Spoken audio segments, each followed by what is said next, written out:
Good morning, everyone. I thought I would just do a quick video about what I'm seeing here on the market, Fibonacci analysis wise. We have not taken out the low from Monday yet. So we do still have those overhead targets in place of 6,000 and 6,000. Let's see, is that 29? Yes, 6,029. It happens to correlate with an extension of a previous swing. So that's why you see that 629 to 30 zone. But we did make a higher high yesterday, so I'm having to rerun price support. Now, it doesn't look like a lot of price support, right? We do have a lot more price support that is a lot further under the market on this time frame. Of course, I have more on a 120-minute chart, but this is the daily chart that I'm looking at right now. And the price support on the daily that I have is 59.08. And then let's see, under that, I have a 786 at 58.894, symmetry at 58.84, 58.74, which is correlating with the 200 simple. So you know I prefer that one, 58.74. Plus, you know, at 58.75 is a nice round number for us, right? 58, and then 58.64 to 65 is another zone. And I put those numbers all together, even though I know that's a super wide zone, but that's why I wanted to give them to you separately because of the chart that I posted.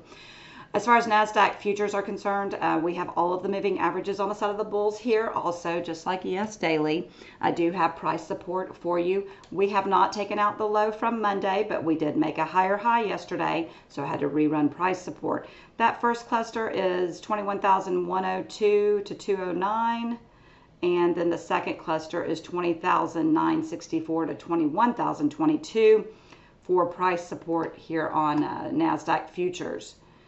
As far as gold is concerned, we are above the 50 simple and above the 200 simple. Okay, the 200 simple is way down there. That's the pink dotted line. We've cleared some resistance, but now we are testing a 618 retracement, and those can act as resistance by themselves. The main area that I'm watching, though, is this 3362 area, because it includes symmetrical resistance, which what is symmetrical? What do I mean by symmetry? It means previous swings that have happened in the market. Okay, so that's a previous swing that happened in the market correlating with a 618 of the April 22nd high to the more recent low of 15th of May. So please be aware of that area if we are able to push through this 618 at 33.24. Now, crude is really interesting to me because we're still below the 200, so you can still make a case for the bears here. All right. I do have a huge cluster of resistance, 64.16 to 64.71. That is what we are failing off of right now. So if you did decide to get bullish on the 15th of May, because the blue 5 is above the red 13, so that's two of those moving averages are on the side of the bulls. We were above the 50 simple, but we've popped back below it. So right now we do have two of the moving averages on the side of the bears, two on the bulls.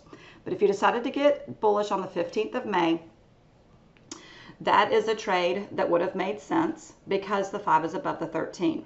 Now, we took off from that trade, and our targets are inside of these clusters of resistance. The first one is 64.35.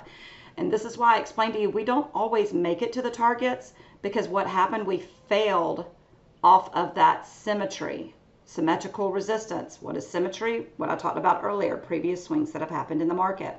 So we did not make it to that first target yet. Now, could we pull back to some of this price support and continue to move up? Of course. And let's see, we've got it 61.65 to 62.14.